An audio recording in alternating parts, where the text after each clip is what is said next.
अद्विक को blood cancer है। उसके माँ बाप उसके इलाज कराने में असमर्थ हैं। इन्हें आपकी एक छोटी सी मदद की जरूरत है। डिस्क्रिप्शन में दिए हुए लिंक पर जाएं और अद्विक की उम्मीद बने।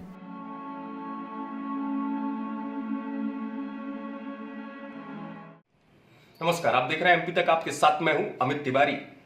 बीजेपी विधायक आकाश विजयवर्गीय ये क्या कह गए?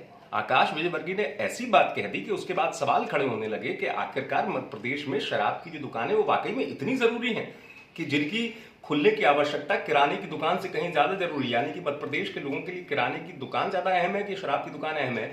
शराब की दुकान को लेकर दरअसल आकाश विजयवर्गीय से जब सवाल पूछा गया तो उन्होंने तर्क दे दिया कि शराब की दुकानें इसलिए खुल रही हैं कि प्रदेश में अभी जो कोरोना का दौर चल रहा है, ये दौर जो चल रहा है, इस दौर में संकट में खर्चा है, सरकार के सामने आर्थिक स्थिति की चुनौती है और अब अगर इस स्थिति से निपटना है तो शराब की दुकानें खुलना जरूरी है। जरा सुन लीजिए। देखिए, हम सब जानते हैं कि शराब एक बीमारी है, बुराई है, बहुत बड़ी बुराई है सामाजिक, और सबकी इच्छा है कि वो बंद हो। माननीय मुख्यमंत्री जी उस दिशा में काम भी कर रहे हैं, मगर अभी जिस प्रकार का आर्थिक परिप्रेक्ष्य है, सरकार को लोगों का ध्यान रखने के लिए अर्थ की आवश्यकता पड़ रही है। काम धंधे थोड़े कम चल रहे हैं, टैक्सेस कम आ रहे हैं और कोविड के इलाज के लिए खर्चा बहुत लग रहा है। तो कहीं ना कहीं से अभी टेम्पररीली पैसों की व्यवस्था जल्दी हो जाए, इसका प्रयास करती है सरकार, तो इसलिए ये छूट दे रखी है।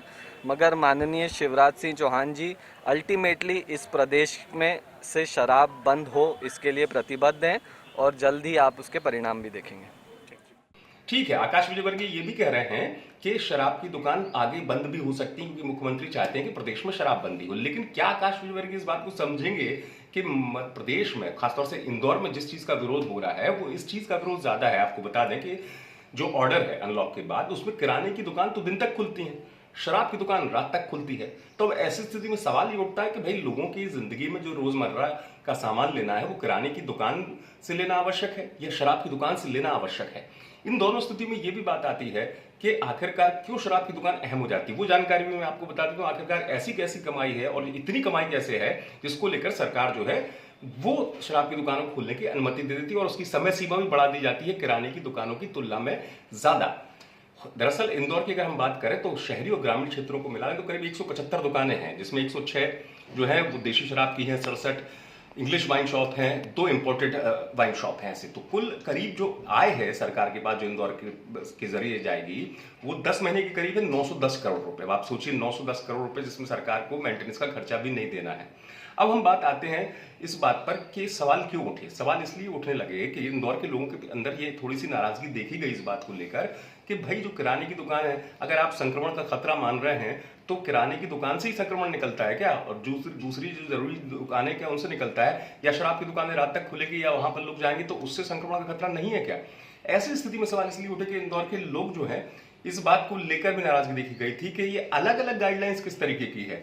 इससे पहले भोपाल में भी ये सवाल उठा था कि भाई नाइट कर्फ्यू रहेगा, रात में पहले लग जाएगा, शराब की दुकानें 11 बजे तक खुली रहेंगी। तो आखिरकार इस तरीके की स्थिति क्यों बन रही है जिसको लेकर सवाल उठ रहे हैं?